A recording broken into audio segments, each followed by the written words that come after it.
There is a quiet rule running underneath almost everything you do, and you have probably never said it out loud because you have never actually questioned it. The rule is simple. Love is not free. It has to be earned. So you perform, you achieve, you stay agreeable.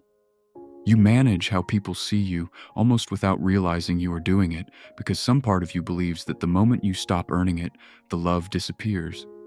And here is the part that makes this so disorienting. You believe this not just about people. You believe it somewhere underneath your theology about God too. Today, we are going to trace that rule back to where it actually started and look honestly at whether it was ever true in the first place. In developmental psychology, the way a child first experiences love sets the template for what they will expect love to feel like for the rest of their life. When that early love is consistent and given regardless of behavior, the child develops what researchers call a secure internal model. Love is simply present. It does not need to be unlocked. But when love in that early environment is tied to performance, when affection increases after good behavior and withdraws after disappointment, the child's nervous system draws a conclusion with absolute certainty, long before they have the language to question it. Love is conditional, and my job is to keep earning it. This conclusion does not stay confined to childhood. It becomes the operating system for every relationship that follows. The conditionally loved child grows into an adult who reads neutral silence as rejection, who feels a flicker of dread before asking for anything, who experiences rest as something dangerously close to laziness, because rest produces nothing that could be used to earn approval. This is not a flaw in character. It is a structure that was built plank by plank in an environment that taught a very specific lesson long before the adult had any say in the matter. Here is where the wound becomes almost impossible to separate from faith itself.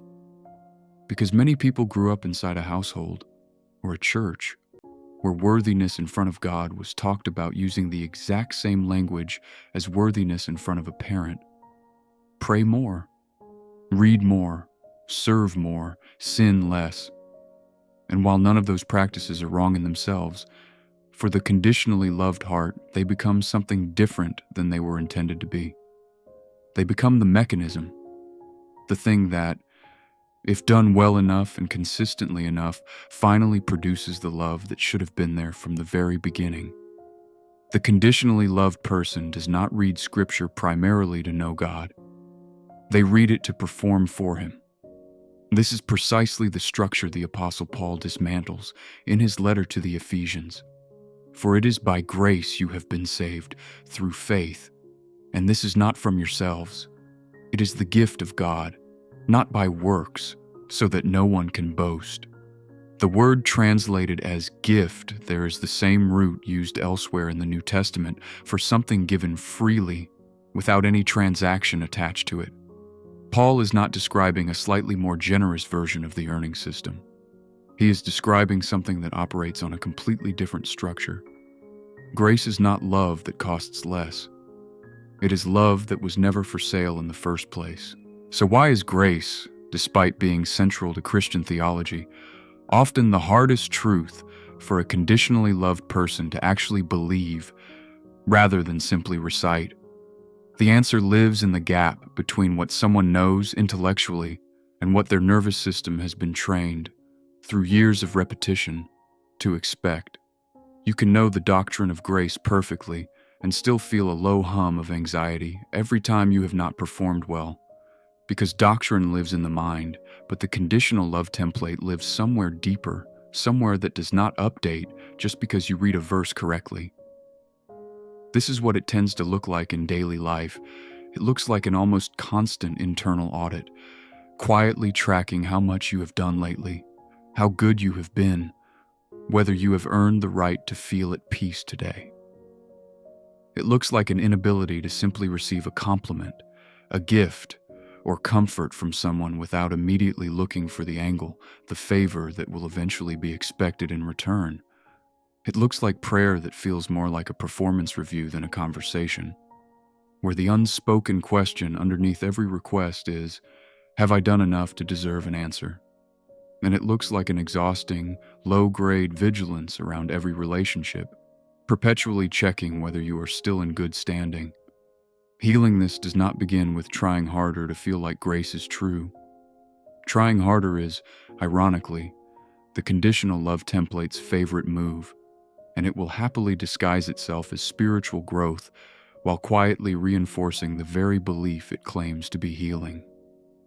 Healing begins instead with noticing the audit in real time, the exact moment you catch yourself calculating whether you have earned rest, or earned comfort, or earned forgiveness, and simply naming it.